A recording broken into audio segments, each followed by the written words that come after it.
In the heart of Ho Chi Minh City's bustling District 3 stands a place where history is preserved not merely in words or faded documents, but in stark images, tangible relics, and the palpable echoes of memory. The War Remnants Museum, one of Vietnam's most visited and impactful sites, serves as a powerful window into the nation's tumultuous past, a past shaped, scarred, and ultimately chiseled into the collective memory by the conflict known in the West as the Vietnam War, and in Vietnam as the American War. Upon arrival, visitors are greeted by the museum's formidable exterior, surrounded by the urban rhythms of modern-day Saigon, but clearly distinct from its surroundings. The purpose of the museum becomes clear even before stepping inside. It is not merely a collection of artifacts and images, it is a space committed to documenting and sharing the enduring impacts of war on the Vietnamese land and its people. This is a place conceived to bear witness to the destruction wrought, the suffering endured, and the resilience of those who survived. The War Remnants Museum began its journey shortly after the fall of Saigon in 1975. It opened its doors originally under the name Exhibition House for U.S. and Puppet Crimes, reflecting a time when the raw wounds of conflict were still fresh and unhealed. While its name and tone have evolved over the years to foster greater understanding and reflection, the museum's core purpose has remained unchanged, to ensure that the horrors and lessons of war are never forgotten. Walking beneath its distinctive canopy, visitors are immediately confronted with the physical instruments of warfare. The museum's outside display area is a striking tableau of real tanks, helicopters, fighter planes, and unexploded bombshells, each one a relic of the battlefield now transformed into a silent storyteller. These colossal machines, once agents of destruction and chaos, now sit in shadow and sun, inviting visitors to imagine the noise, fear, and devastation that once accompanied their arrival. Yet it is not the machines alone that bear silent witness to suffering. Perhaps one of the most haunting and memorable installations is the replica of the tiger cages, a macabre recreation of the notorious prison cells used during the war. These cramped enclosures, fashioned of rusty barbed wire and iron, meticulously reconstruct the conditions endured by political prisoners, conditions characterized by inhumanity, brutality, and unimaginable deprivation. The tiny compartments, too small even for a grown person to stand upright, punctuate the reality faced by thousands whose only crime was a difference in viewpoint or a refusal to submit. The tiger cages force visitors to look directly at the darkest aspects of human behavior, challenging any preconceptions about justice or mercy in times of war. Inside, the sensory weight deepens. Harrowing photographic exhibits, arranged with careful chronology, detail the legacy of one of the most devastating consequences of the war: Agent Orange. Through faded family photographs, medical reports, and haunting portraits of victims, the museum documents the use of toxic chemical defoliants. Agent Orange, sprayed in staggering quantities across forests and farmlands, lingered not only in soil and water but also in the bloodlines of generations. The images show children and adults grappling with physical deformities, developmental disabilities, and a future forever marked by invisible enemies. The statistics, millions affected, tens of thousands born with birth defects, are given faces, names, and stories. The tragedy, the museum makes clear, is not merely a chapter in a history book, but a living reality echoed in communities across Vietnam to this very day. The trauma of chemical warfare is further explored in the dedicated exhibit detailing the use of napalm and white phosphorus. Here, the evidence is both visual and visceral. Photographs of charred landscapes, ash-streaked survivors, and children running, terrified, from clouds of fire serve as searing reminders of the horrors inflicted by technology designed for annihilation. The famous photograph of Phan Thi Kim Phuc, the so-called Napalm Girl, is not just a piece of war reportage, but a universal symbol of innocence caught in the crossfire of violence. The museum does not shy away from these difficult truths. Instead, it places them front and center, demanding that each visitor grapple with the real cost of military engagement. Yet amid these stories of devastation, the museum also carves out space for hope and solidarity. In the Global Peace Movement section, visitors encounter the sweeping tides of protest and activism that erupted worldwide during the conflict years. Black and white images capture vast crowds in the streets of Paris, New York, Tokyo, and beyond, banners aloft, demanding peace. Handwritten letters, placards, and anti-war posters offer testament to a shared desire across continents, languages, and ideologies to see an end to violence and a beginning of reconciliation. The museum situates the Vietnamese struggle within the broader context of a global movement, reminding viewers that Vietnam's fight for peace resonated far beyond its own borders. The victim's portrait gallery stands out as perhaps the most intimate and immediate confrontation with the cost of war. Arrayed along the walls, the faces of civilians, children with haunted eyes, women clutching loved ones, elderly men shell-shocked in the aftermath of bombing, stare outward, each photograph a world of suffering and endurance. The captions provide scant, sometimes heartbreaking detail, the name of a lost relative, an age, a town destroyed. The effect is cumulative. Visitor after visitor finds themselves compelled to pause, to reflect in silence, to wonder at the resilience of the human spirit and the arbitrary cruelty of fate. Throughout the museum, a remarkable collection of war photography bridges the gap between history and empathy. Iconic images by both Vietnamese and foreign journalists provide a real-time, unvarnished window into daily life during the years of conflict. Scenes of combat, of frightened families evacuating, of small acts of kindness and fleeting moments of joy amid devastation. Each photograph is a panorama unto itself, a lens through which viewers are asked to step closer, to see not just war, but individual acts of courage, sorrow, and resistance. Not all who helped Vietnam during those dark years bore arms. The Room of International Support acknowledges and celebrates the invaluable contributions of activists, journalists, and everyday citizens from across the world.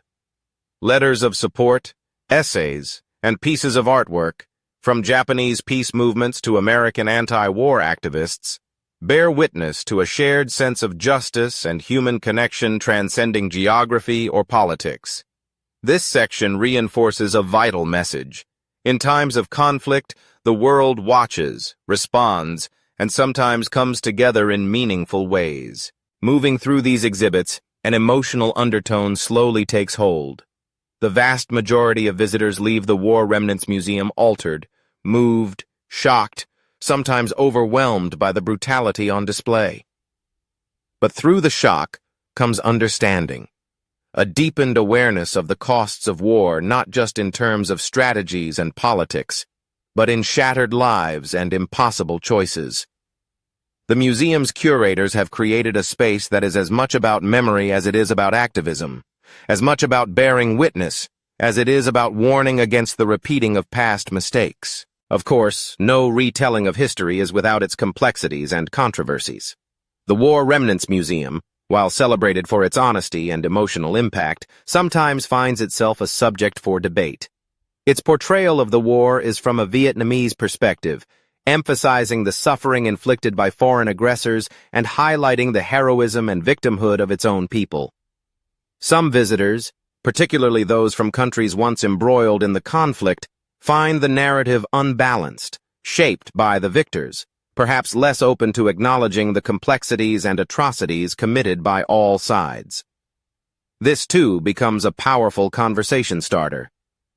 For in confronting the ways that history is remembered and retold, we can begin to ask critical questions about collective memory, responsibility, and the construction of national identity. Throughout each hall and gallery, the museum emphasizes the importance of respectful visitor conduct.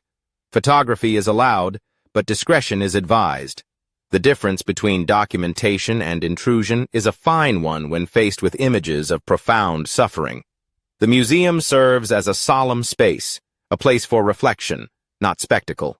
The museum is accessible, welcoming visitors daily except on major holidays. With an affordable entry fee equivalent to just a couple of US dollars, it extends an open invitation to people of all backgrounds, making the experience inclusive for both Vietnamese citizens and international guests. In recognition of Vietnam's global connections and the museum's international appeal, all exhibits offer translations in 5 major languages: Vietnamese, English, French, Japanese, and Chinese. This ensures that the lessons of the past are not lost in translation, but instead serve as a bridge to greater understanding across cultures. To step into the War Remnants Museum is to journey into the heart of Vietnam's 20th century experience. From the thunderous roar of helicopters overhead to the quiet suffering etched on the faces in monochrome portraits, every corner of the museum challenges its visitors to remember, to reflect, and to carry forward the lessons learned amid the ashes of conflict. It is an environment that refuses to allow history to fade quietly into the background, insisting instead that each life lost, each tear shed, and each injustice recorded must be acknowledged and learned from. This experience is not about assigning easy blame or seeking simple redemption. It is about grappling with the immense complexity of war, the hierarchies of violence, the complicity of distant governments, the way the fate of a people can turn upon the decisions made in distant conference rooms or under the glare of television lights. It is also a meditation on the resilience of communities in the face of overwhelming odds, a testament to the capacity for healing, remembrance, and the hard-won peace that has reigned in Vietnam since the guns fell silent. But ultimately, the greatest power of the War Remnants Museum lies in its ability to personalize history. Through photographs, artifacts, and the careful arrangement of intimate testimonies, it transforms abstract concepts, like the cost of war or the legacy of violence, into the lived, breathing experiences of individuals. It draws lines that connect past to present, urging each visitor to recognize that the stories told within its walls are not the stories of distant strangers, but part of our collective human inheritance. It asks not only, "What happened here?" but more importantly, how can we ensure it does not happen again? As the sun sets over Ho Chi Minh City, the War Remnants Museum remains, its gates open, its warnings eternal. It stands as both a stark reminder and an invitation to learn, to feel, and ultimately to become an agent for peace in a world too often torn by violence. The story of Vietnam's war-torn past does not begin with the roar of guns or the whir of helicopters, but rather with the faint and persistent echo of colonial footsteps. To truly grasp the Vietnam of today, with its bustling cities, lush rice paddies, and dynamic youth, one must first journey back to the age when the French tricolor fluttered above Vietnamese soil. For nearly a century, from 1858 to 1954, Vietnam existed under the yoke of French domination. Colonization transformed every facet of life: the language, architecture, education, agriculture, and even the very names of places. Opulent administrative buildings sprang up in Hanoi and Saigon, French operas played to local elites, and Catholic cathedrals rose among tropical palms. Yet, beneath the shadow of the colonial grandeur simmered resentment. The rural majority toiled in poverty, laboring on vast rubber plantations, their sweat and resources enriching cities so starkly divided between conqueror and conquered. Resistance movements flickered and failed, only to smolder anew, waiting for their moment to ignite. That moment arrived after World War II. With France weakened by Nazi occupation, Vietnamese nationalists, led by the indomitable Ho Chi Minh, saw their chance. Ho, a lifelong revolutionary who had studied the West's traditions even as he absorbed Eastern values, became the rallying symbol for independence. Out of mountains and jungles he forged the Viet Minh, a guerrilla army fueled by local peasants, determined intellectuals, and a profound hunger for self-determination. The First Indochina War erupted as the French sought to reclaim their colonial possession. For 8 bitter years, a seesaw struggle engulfed the land, culminating in 1954 at the besieged French garrison of Dien Bien Phu. There, after months of siege and staggering losses, the French surrendered, a cataclysmic end to their exploitative era. Out of this cauldron of conflict came the Geneva Accords. Eagerly watched by the world's superpowers and weary Vietnamese alike, the agreement temporarily split the nation at the 17th parallel. North Vietnam stood under Ho Chi Minh and a communist government. South Vietnam formed in the shadow of Western support, aspiring towards democracy but plagued with instability. The agreement held the promise of nationwide elections and peaceful reconciliation, but Cold War anxieties soon snuffed out that hope. Vietnam became a pawn on the great chessboard of East versus West. For families, friends, and villages, the line at the 17th parallel was not an abstract border, but a wound that divided sons from fathers, brothers from sisters, fracturing a nation's heart. Thus dawned the Vietnam War, also known as the Second Indochina War, in 1955. What began as a contest for legitimacy between the North and South was soon engulfed by external interests. The United States, determined to halt the spread of communism, poured in resources, advisors, and ultimately hundreds of thousands of troops. Meanwhile, North Vietnam received support from the Soviet Union and China, the ideological and material lifeblood that allowed its forces to persist. This war was unlike any the region had seen. Vast bombing campaigns, chemical defoliants, clandestine missions, and a propaganda war for hearts and minds. Through the chaos, one figure remained a steadfast beacon for the North and its sympathizers: Ho Chi Minh. Small in stature but colossal in determination, he became more than a leader. He was an embodiment of Vietnamese resistance, the Uncle Ho beloved by millions. Even after his death in 1969, his portrait and philosophy guided the struggle, inspiring both the men who fought with rifles and the women who nursed the wounded and toiled in rice paddies. To this day, his mausoleum in Hanoi draws pilgrims from across the country, paying homage to the architect of their independence and unity. For ordinary Vietnamese, the realities of wartime were harsh beyond imagination. Cities trembled under daily bombings. Countrysides bristled with danger. Landmines, patrols, and ambushes became facts of life. Rice fields turned red with poppies or soaked in Agent Orange, a deadly herbicide that lingered long after the war's end. Families learned to move quietly, to hide quickly, and to scrape together whatever food they could. In the face of almost relentless assault, communities turned desperation into innovation. Perhaps nowhere is this resilience more evident than in the story of the Cu Chi tunnels.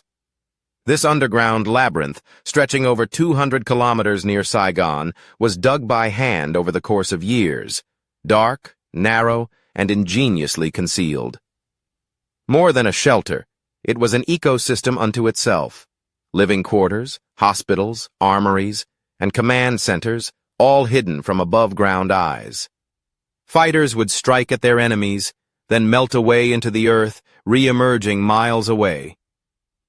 Within these cramped, airless corridors, the Vietnamese withstood bombardment and deprivation, finding new ways to survive with so little, boiling cassava roots for food, sharing water, learning to listen for danger even as they tried to snatch moments of sleep. As the war dragged on, 1968 brought a seismic jolt with the Tet Offensive.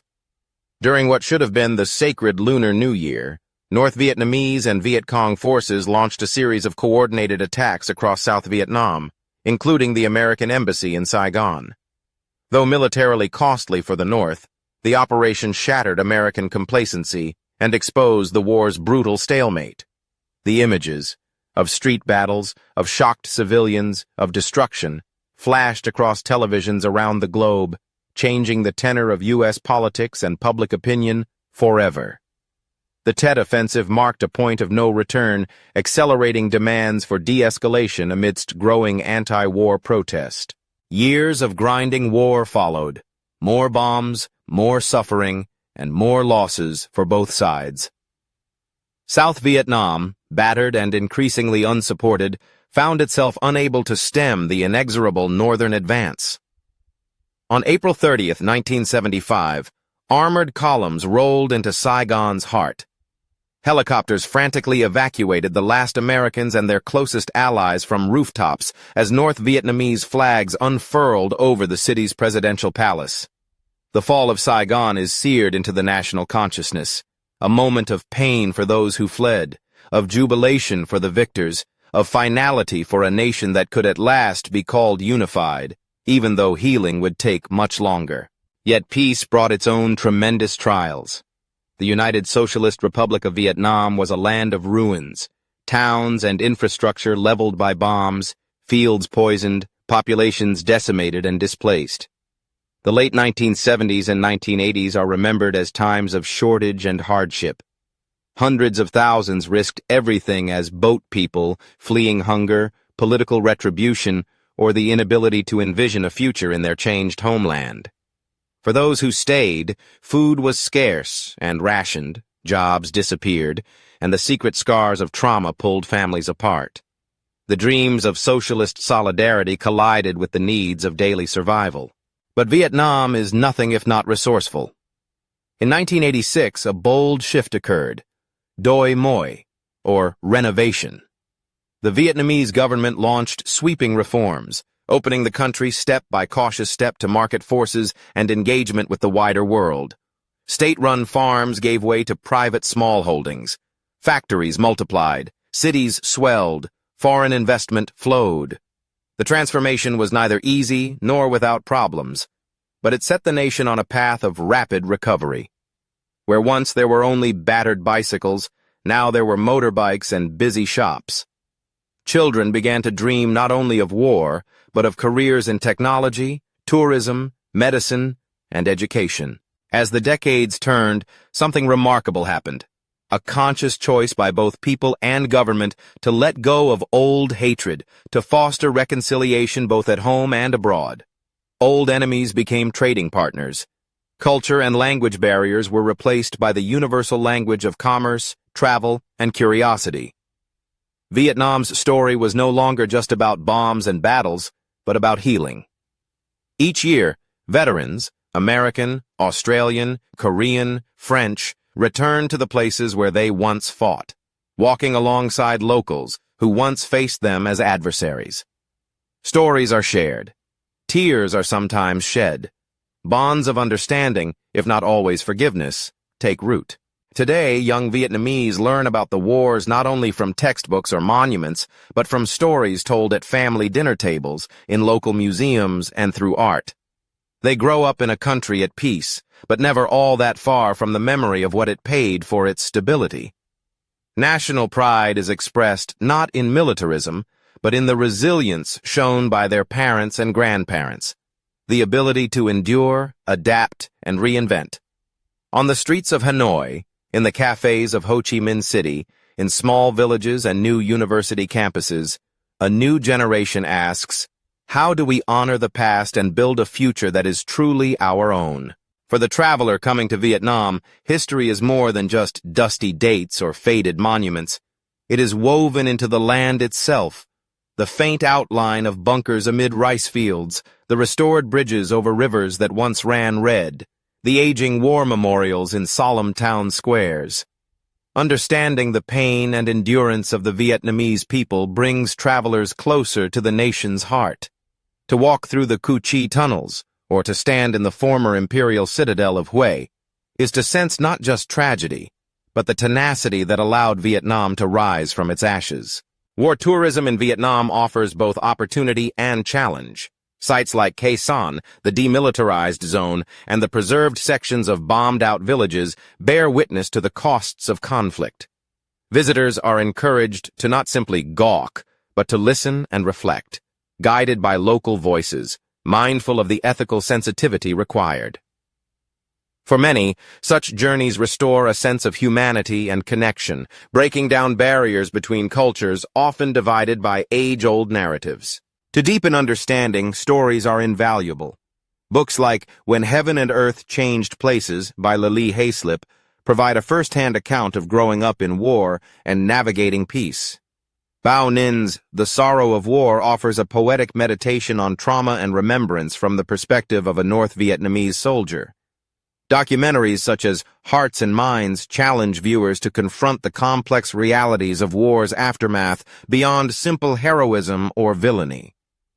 Through these varied windows, the human cost, confusion, mourning, and ultimate survival of Vietnam's people come to life.